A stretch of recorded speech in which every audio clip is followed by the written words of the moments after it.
Welcome back to the Hill of Roses, where we come once again to celebrate the best contributors to our independent policy movement for progress to bring power to people like you. So, with us on the program today, we get to talk to our first down ballot Green candidate. We're getting to talk to Lisa Savage. She is a candidate for the U.S. Senate in Maine. She is running, she was running on the Green Party line and still has their full endorsement, but is now running as an independent in the state against Sarah Gideon as well as Susan Collins. We got to have a nice conversation today around, what is the reason for why people should be supporting the Green Party, the impacts that Maine's ranked choice voting system will have on that race, as well as some of the key policy concerns of her campaign, which involves environmental sustainability, the end of militarism, as well as achieving universal health care through Medicare for all. It was a very interesting conversation today, getting to talk to her about the specific dynamics of her race that makes it, more viable for our Green Party to be able to potentially break through this cycle, as well as, getting to talk about certain nuances behind all these areas we certainly have a ton of agreement on of end goals, but how do we specifically achieve each of our goals most effectively? So I thoroughly got to enjoy my conversation with Lisa, and I know you all will as well. So with that being said, let's get into it.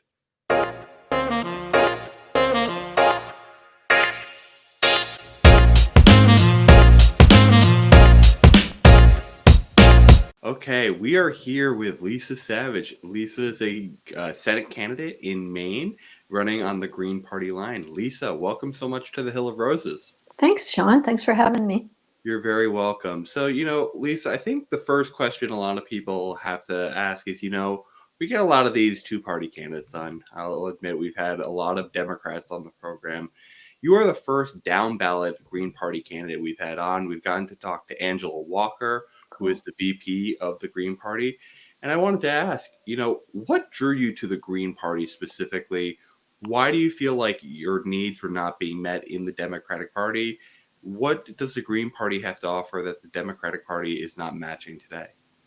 Yeah, those are good questions. I used to be a Democrat. I gave up on them as soon as Senator Obama was nominated. He voted for the war supplemental that year and voted to give the telecoms immunity for spying on all of us. It was clear to me that the fix was in. The same corporations that donate to Republicans were donating to him. So at that point, I became a Green.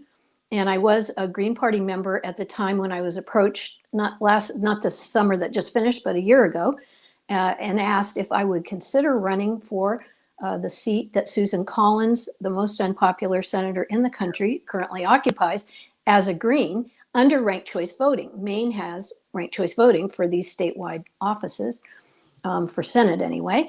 And that seemed like a real game changer to me. I was just retiring or preparing to retire from teaching school for 25 years, very, very concerned about climate emergency, very concerned about militarism's damage to our climate. I had been organizing around that for years, and running for elected office to represent the people of Maine is not something that I, had in my plans. But the Green Party nationally urged me to really think about it because the opportunity that ranked choice voting offers. And so it eliminates the need to worry about being a spoiler. The presence of a strong progressive in a race against an unpopular conservative incumbent increases the chance that you will unseat that incumbent. So I applied for ballot access as a Green. However, the state of Maine has onerous ballot access rules for third-party candidates. And after trying very hard for a couple of months to get enough signatures to get on the ballot, we realized we aren't going to make it by the deadline. So I reluctantly unenrolled from the Green Party at that point, applied for ballot access as an independent, and got all the signatures, got more than twice as many signatures as I needed to get on the ballot in just one day on Super Tuesday by standing outside the polls.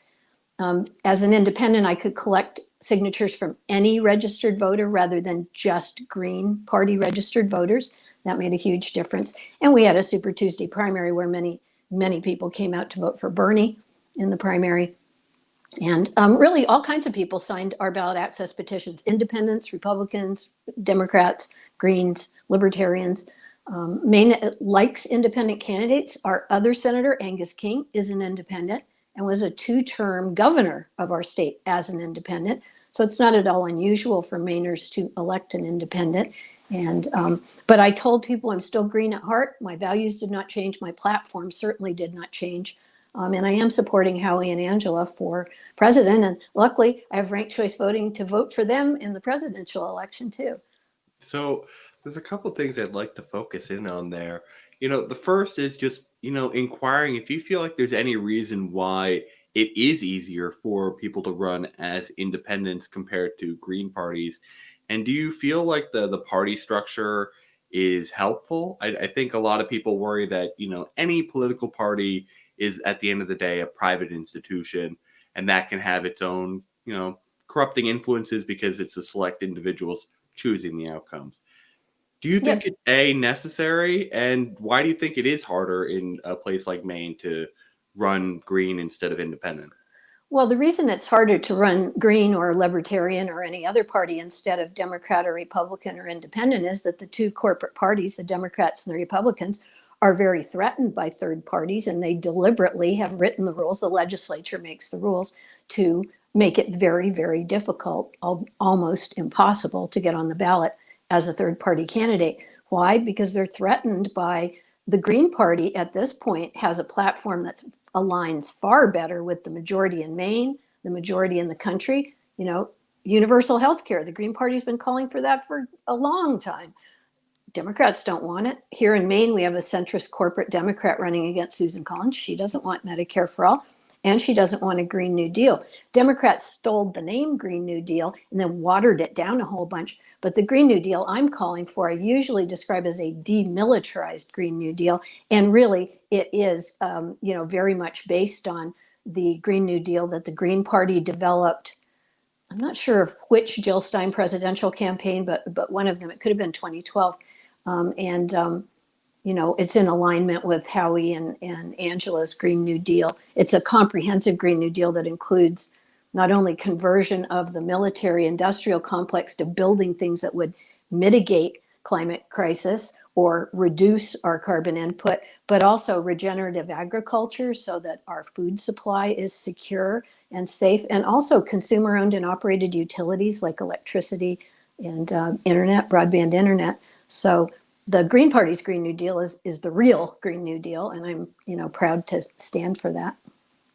Yeah, no, I certainly can hear that. I'd love to ask you, obviously it's great to have one voice in the room, but obviously you're going to need a lot more than just one race to truly see all of the platform that you're wanting to see come to fruition, have a chance occurring.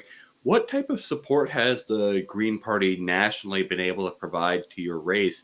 I ask because I do wonder what the appeal for going through parties compared to running independent is. What has the Green Party been able to do to support your race? Oh, the Green Party nationally has supported the race and continues. They endorsed me. They've given me many opportunities to speak, directly to members. They've donated lots, that individuals in the party, and they've given us lots of media attention. And really, the state here in Maine, it's called the Maine Green Independent Party. They also endorsed my candidacy. They've been very supportive as volunteers, donating. And some other state parties, the Green Party of Connecticut in particular, has been super supportive, and the Rainbow Green Party in Massachusetts, where they have ranked choice voting on their referendum ballot this November. But they also invited me to do a keynote at their recent convention, and many members of that group have supported the campaign. So I think the advice and moral support initially, along with some seed money to get started. We don't accept, as a Green candidate, I swore to neither accept nor solicit donations from corporate lobbyists, corporate executives, the super PACs that launder corporate money so candidates can claim they're not taking it, but they really are. And so we rely completely on grassroots donations. We now have raised, in over a year, we've raised $160,000 from 1,400 different individuals who've helped us out with donations. And for a Green campaign, that's, a lot, especially a Green campaign in Maine. This particular race doesn't qualify for clean election funds. In Maine, we do have a clean election fund, but it only applies to certain races. So I could probably, I could honestly say without the Green Party's early and continued support, I would not be sitting where I am today. We got endorsed by Bill McKibben last night on his New Yorker newsletter about climate for our basically for our Green New Deal, where we call to convert, Maine's warship factory to building something we actually need, like a train system. And, the early people that believed in us before people like Bill McKibben had heard of us were absolutely foundational to the success of this campaign. Yeah. Hey, I have two more questions before we go to our second part where we talk a little bit more about these policies and dig into the climate policy. The first is, as you mentioned earlier, Maine is a ranked choice voting state. I wanted to ask you, have you felt the actual impact of that? Does the conversation of spoilers still come up in Maine, or has ranked choice voting properly eliminated that concern for prospective voters in the state? I wish it were true. We've only used ranked choice voting for a couple years now. Some people are still unsure how it works. They're still a little unsure which race it applies to and which race it doesn't. But of course, the Democratic Party continues to tell people falsely that I would be a spoiler. And generally, when people raise that concern, if you take them through how our particular ranked choice voting law works, they get it. The light bulb goes on and they go, oh, I do see how your presence in the race increases the chance that we can unseat Susan Collins.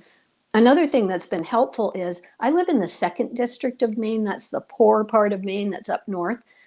Far fewer voters live there. And I was a school teacher in rural Maine for 25 years, just retired. But we had a very unpopular GOP incumbent representing the 2nd district in Congress named Bruce Poliquin. And in 2018, when he was up for reelection, he was kind of famous for ducking into the ladies' room to avoid answering a journalist's questions. He never would hold town halls or really be answerable to his constituents. That is not something that plays well in Maine. We're not a very big state. There's no reason why you can't meet with constituents regularly and hear from them. At any rate, he was running against Jared Golden, a Democrat who was in the Maine legislature, but was fairly young, not a super high name recognition candidate, and then 2 independents in that race. And so when the first round was counted, you have to win by a majority under our ranked choice voting law, which means 50% of the votes plus 1 vote will win you the election. Bruce Poliquin was ahead at the end of the first counting of the first rankings, but he did not have a majority. So what happened then is they struck the independent off the list that had polled lowest, gotten the fewest first choice votes. And they looked at people that picked that candidate first. Who did they pick second? And those second place votes are then transferred to other candidates. After they had done that with both independents, so they did 2 rounds of that, Jared Golden got a majority and took the seat. So there's precedence right here in Maine for unseating a very unpopular, Susan Collins is the most unpopular senator in the country right now. And it's getting worse instead of better. So she's vulnerable. And that was another reason that the Green Party nationally looked at this race and said, this could be the one where we put the first Green in the U.S. Senate. Yeah, no, I think that makes sense in targeting. My final question before we go to our second part to talk about policy is, there has been a large, recognition on the left for a need to go outside of the Democratic Party. When it comes to third parties, there is 13 national third parties. When you look at the right and centrist, there's around 2 on the right and around 7 that are considered centrist, according to ideological labeling. Why do you think the left is more fragmented in general? Because I think we've had even new parties come recently. I'm sure you're aware of the People's Party movement that had come with their convention a couple weeks ago. Do you think that this is an issue unique to the left? Is it just a current circumstance? Do you feel like there's a need to try and, consolidate a little bit at all? Well, it's an interesting question. I do think that information control is the key issue here. The same corporations that control the Democratic and Republican parties control the corporate media, and they manage the narrative of what most people in the U.S. think is the truth. And it's far from the truth. And in particular, people always think propaganda is about telling people, falsehoods about something. But what it's really, propaganda's real power is telling people to narrow their vision down and only this is worthy of your attention. Anything outside of that little tiny circle, don't even pay attention to it. Doesn't even exist. If it does, it's not significant. Well, you're an alternative media person. I also wrote a blog for years, trying to bring some real information, useful information to people. But it's an uphill battle because I'm outspent. The two candidates, the Democrat and Republican in this race, have spent $40 million each. They're on track to spend $100 million in advertising in Maine, little bitty Maine with like 1 million voters. Yeah. And so, we're always, our parties on the left are always outgunned by the corporate media, outspent, and the corporate media have a definite agenda to marginalize us, divide and conquer, and make us seem insignificant.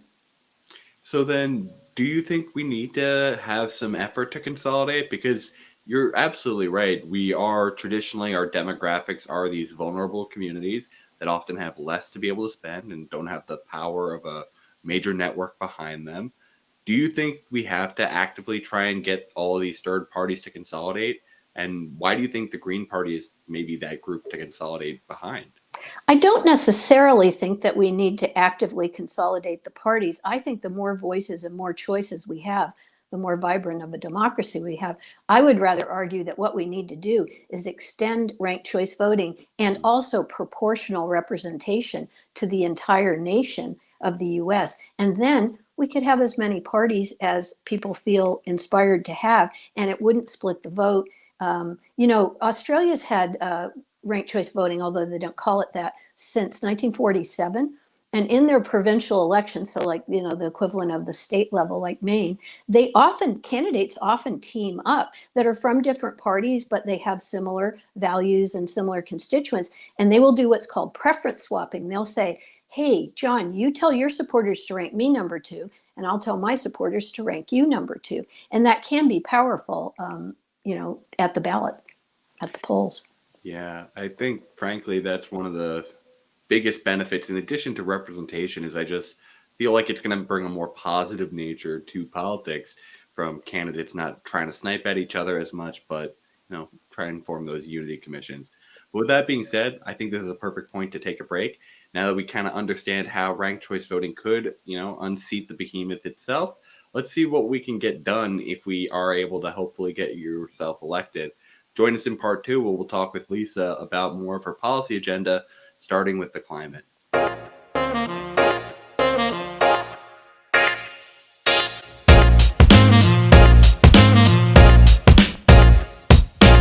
Okay, we are back here with Lisa Savage. We are currently talking about her U.S. Senate candidate for Maine.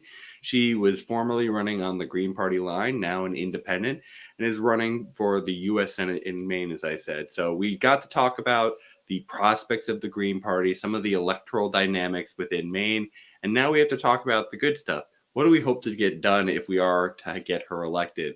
So, Lisa, you mentioned in the first part, climate change, environmental sustainability, and demilitarism are big aspects of your campaign.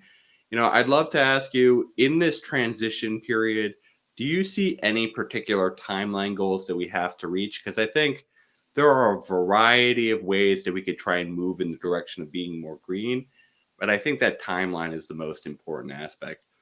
Do you have any hardline timelines in your mind that we have to get certain things done? Well, our Green New Deal plan calls for the country to be carbon neutral by 2030.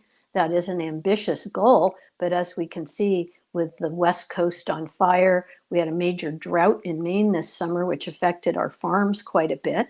The Gulf of Maine is warming faster than any body of water in the Earth's oceans, and that's affecting the fisheries, the lobsters, that there's no time to waste. We should have been acting vigorously on climate since, I believe the presidency of John F. Kennedy is the first one that acknowledged that they knew that human activity was changing the climate. And I was just a little kid when he was president. So we've procrastinated long enough. It's urgent now. one of the reasons that I like the demilitarized Green New Deal is it's a double win for climate and it's a huge win for jobs. Um, right now in Maine, the biggest single employer of Mainers is Bath Iron Works, which is owned by General Dynamics and which builds only warships for the Navy. The Pentagon is the biggest consumer of fossil fuels of any organization on the planet. It is driving climate change. Its greenhouse gas emissions are greater than that of 140 nations if you rank it with nations. And stopping building a weapon system is a first win for climate. That is good for climate because you're no longer making something that's highly polluting.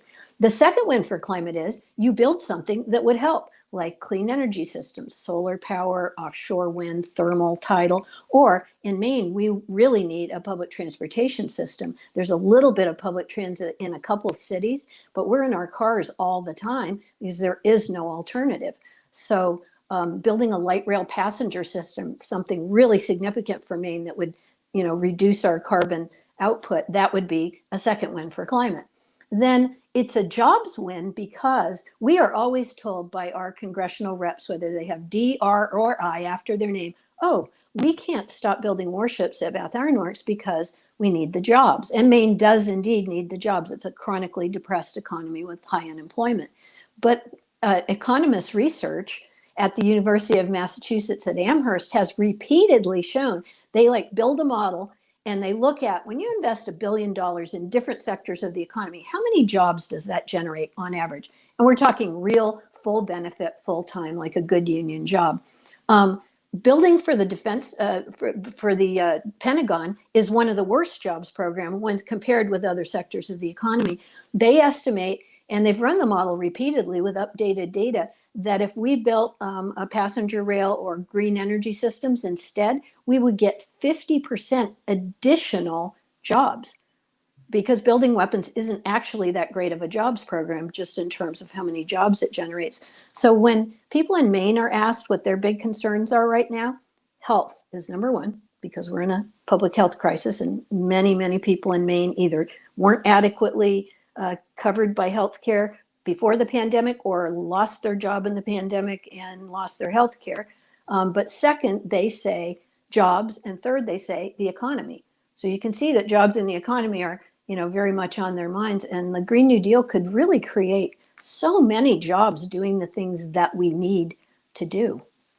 Yeah, and I think this is especially pertinent to somewhere like Maine because, America on the whole right now only has around 11% of its total energy being generated from renewables. But Maine itself, has around 80%, most of which comes from hydroelectric. How do you see that transition happening for a lot of other states? I think Maine has largely been on board. How do you try and get these other states on board? Do you support, some transitionary energies in that 10-year time period? Because, we have 89% of our energy system to replace if we don't accept things like nuclear or natural gas when we're trying to eliminate petroleum and coal. Do you see a place for natural gas or for nuclear energy as a transitionary fuel? Or otherwise, how do you think we can, really mobilize to replace 89% of our energy usage as a country? Well, we could do what Australia did decades ago, which is provide tax incentives for people to go solar. When my uncle moved to Australia when I was a little girl, and he's visited me in Maine, and he's always like, "Where are all the solar panels?" And he has solar panels on his house, and he has for years. And he said, "Yeah, I got a tax break to install them, and whenever I generate more electricity than I use, the grid has to buy it back from me." Those kind of supports have been proposed in many parts of the US. We had a Tea Party governor for several years. Our current governor is much more supportive of transitioning to renewables, but we had a Tea Party governor for a couple terms who took an axe to the program that was already in place incentivizing the use of solar. You wouldn't think of Maine as being good for solar, but we actually have a lot of sunshine. It's just not very warm here. And I think another thing to be careful of about hydropower is some hydropower is not that clean, especially its greenhouse gas emissions. Those mega dams in Canada that generate power that's then sold to like New York or Massachusetts, they flood an area the size of the state of Vermont, and they kill all that vegetation, and the methane produced when they do that. Methane's a much more dangerous greenhouse gas, harmful to the climate. Is terrible. There's an MIT professor, Brad Hager, who I've seen present a couple of times. His findings on, okay, compare it to burning gas, burning coal. What is the greenhouse gas footprint of these types of ways of generating electricity? And these mega dams are terrible. They're the worst. They're off the charts worse. So, we have to be careful. We have to really think about all the aspects when we're transitioning, of course. The other thing we're not talking about is reducing consumption. Under capitalism, it's always like, increase, go, grow, grow. But as we've seen, this is a finite planet. There is no planet B. And constantly expanding without saying, gee, maybe we need to dial back our use of power. Maybe we need to really look at ways to conserve power rather than always looking for more ways to generate more of it. I think that's important too. So then I think that brings up 2 points that I'll wrap up on climate change on is, we talked about the link between jobs and, the energy system transformation. And now we're talking about consumption. How do you help ease this transition? On the human level, there's going to be a lot of people who are just working class individuals who have been, working in these jobs or have been consuming products that do have high, energy or resource demand. How do you think we lead that transition so that people are kept largely whole when we have to go undertake a kind of quick and rapid transformation? Yeah, thanks for that question. I am in favor of a just transition. In other words, supporting lower income, working class people and not making them pay the price of the bad energy decisions that our leaders have made for many years. I feel that the United States is the wealthiest country that's ever existed in the history of the world as we know it. We have plenty of funds and plenty of resources to do these things. We just have bad budget priorities. Before I got super involved in organizing around climate and militarism, I spent many years studying and being an activist around the federal budget. If you look at the discretionary budget, that is the money Congress can spend each year, even on paper, the Pentagon gets around 56% of that discretionary budget. That's whether there's an R or a D after the name of the person in the White House. Then that is an artificially low figure. Nuclear weapons and development and building are all in the Energy Department budget. Also, the Veterans Administration is like at 6.5%. I don't want to underfund the VA. I think it's really important to fund the VA. But if you're going to add up the total cost of militarism each year to the US taxpayer, you've got to include that too. Then there's all the black ops, CIA, military misadventures that are so secret and important that we don't even know how much they cost. If you really add all these things together, it comes out to something like 70% of the annual budget every single year. That is a lot of money for security that's not addressing either of our two biggest security threats, one being the pandemic in the short term, and the second being climate emergency in the long term. So I really feel that redirecting those funds toward a sustainable planet for my grandchildren to live on. I often wonder about these wealthy people. Do they not have grandchildren? Do they think is Elon Musk going to whisk them all away to some artificial planet where they're going to live? I don't get what their end game is. It seems to me like we're headed for climate disaster. We may very well already be in climate disaster. Yeah, I think, frankly, they are kind of hoping that they'll be far enough away from the coast, cloistered up high, and able to avoid it all. But I think for the most part, you're right that the military does get a way too large portion of our budgets. And I'd love to talk to you a little bit more about the aspect of militarism in general. Like, obviously, in general, war, I think most people can acknowledge, is bad. But how do you see the role of using force in general? Because I think sometimes if we deal with these absolutisms of absolutely no use of military, that can also weaken us abroad as well. What is your balance in how you see the use of a military being used in the future? Sure. Well, part of the problem in my lifetime has been that we just go to the military first. We don't explore other avenues. That's, the first application of force. Even that, I'm misrepresenting it a bit because we always put economic sanctions on any country that we intend to start bombing. And that really is an act of war, too. The list of countries that we have economic sanctions against right now is enormous. And as former Secretary of State Madeleine Albright admitted, we resulted in the death of like 500,000 children in Iraq just due to sanctions before shock and awe and starting to bomb them. She said that was an acceptable price. I do not find the death of one child because of economic sanctions to be an acceptable price. But I would say if you have not explored the avenues of diplomacy, you have not explored the avenues of getting a neutral third party to maybe help, some conflict resolution. I was trained in mediation and arbitration when I was young, right out of college. And I never see our government engaging in those processes. If they're doing it, it's kind of secret and behind the scenes. All I see is threats, trade wars that then end up hurting. The president, the current occupant of the White House, wanted to have a trade war with China. So China said, fine, we're slapping tariffs on lobsters. The Maine lobster fishermen have really been hurt by that. And they're already dealing with the waters getting too warm and the lobsters are, heading for colder climates. This kind of bullying, threatening, the US for a long time has thought that it's the big power in the world. No one else can oppose us. And we've developed this kind of, do it or else attitude toward other countries.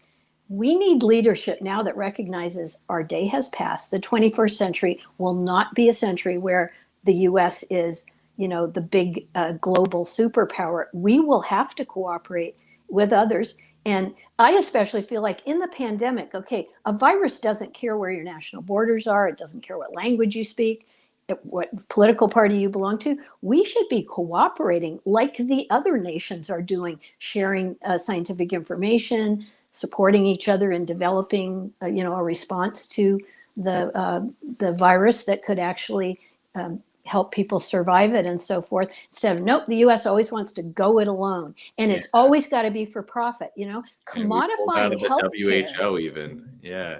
Pulling out of the World Health Organization, exactly. Commodifying healthcare and making it a profit, was a terrible mistake. We need to stop right now on that road and realize, okay, we tried it. It's an abject failure. Let's make healthcare a human right, and let's start cooperating with the other humans to see if we can all survive this global pandemic together. So I think that's a perfect final topic to talk about, Lisa.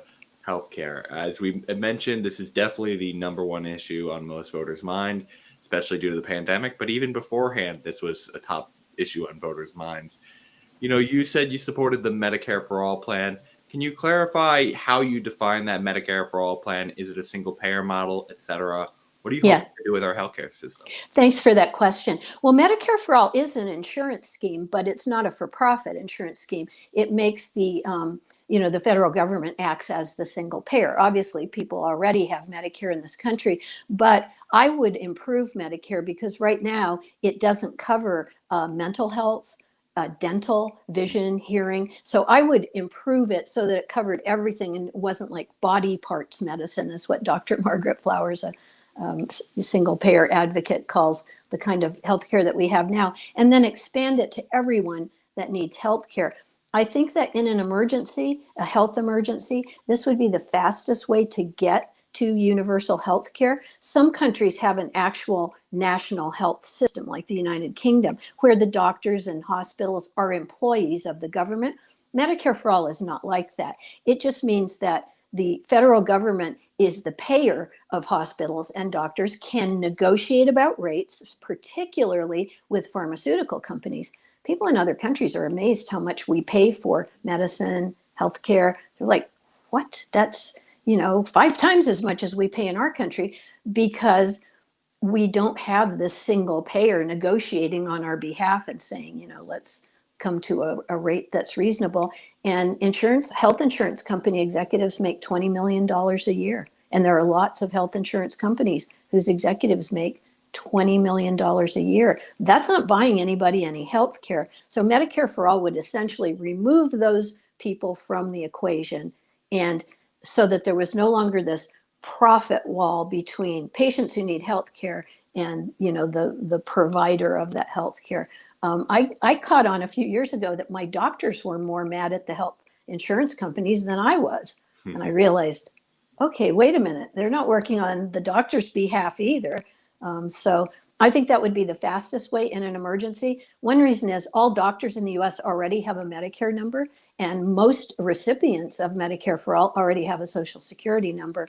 So I think that you could move pretty swiftly to implementing that program if there was the will in Congress to do so. Yeah, I certainly agree with the pursuit of universal health care. I have some minor concerns around single payer, just as you said, we do want to be able to do this quickly. And the notion of single payer does ask for us to, as you said beforehand, remove these profit walls. And so the current bill proposes having a 4-year transition plan to achieve that goal. I worry about that because I think we do need to address it fast and simply focus on achieving that universality and driving costs down. And I think we're going to get into a significant political battle trying to eliminate that duplication of coverage. And organizations like the WHO we referred to beforehand has ranked all of the 32 nations that have universal health care, and they found that there's generally more efficiency for multi-payer systems. Is there any reason you think the best way to get to universal is single payer itself? Because I think it's the swiftest. Again, most countries got universal health care after World War II. We have dragged our feet and now gotten ourselves into a pandemic without adequate health care for much of the population. In a pandemic, my health care is only as good as the person who's standing next to me in line at the post office's health care. And we're already pretty far down that road, and we're seeing the results. The US outcomes of COVID infections are horrendous per capita compared with other countries. And really, all our health outcomes in this country are pretty terrible when compared with other wealthy nations. Just basic metrics like infant mortality or maternal mortality. We're paying for a national health care system, then we're not getting it. Yeah, and you know what? I mind everyone out there. Single payer is obviously better than our existing system today.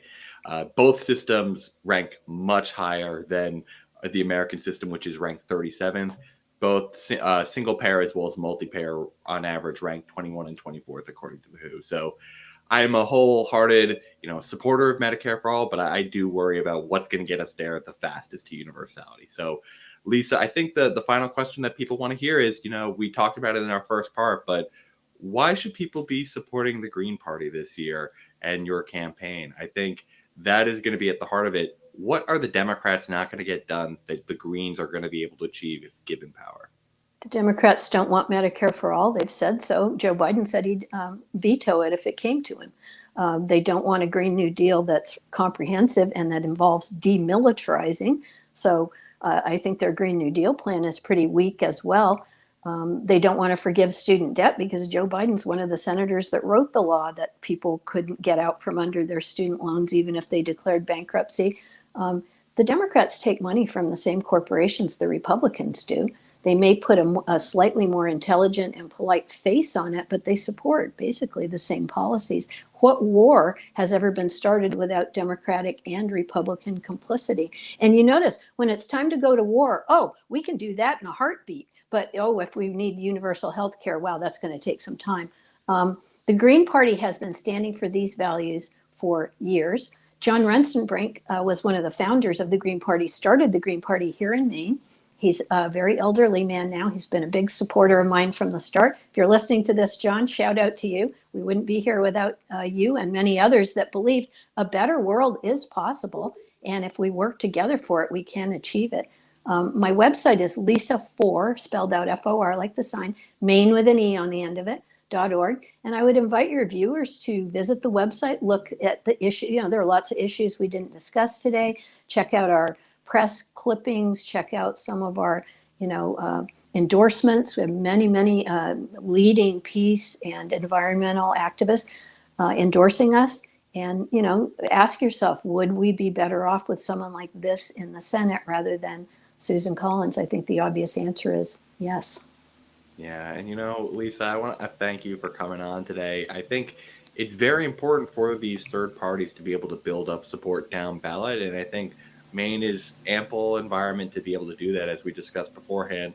They have this alternative voting system in place, so people can vote their conscience completely without any feel of, quote unquote, wasting a vote. So we do hope people will go ahead and check out your website. We have it scrolling across the bottom of the page if you need a reminder on how that is spelled. And thank you so much again for coming on today. Thanks for having me, John.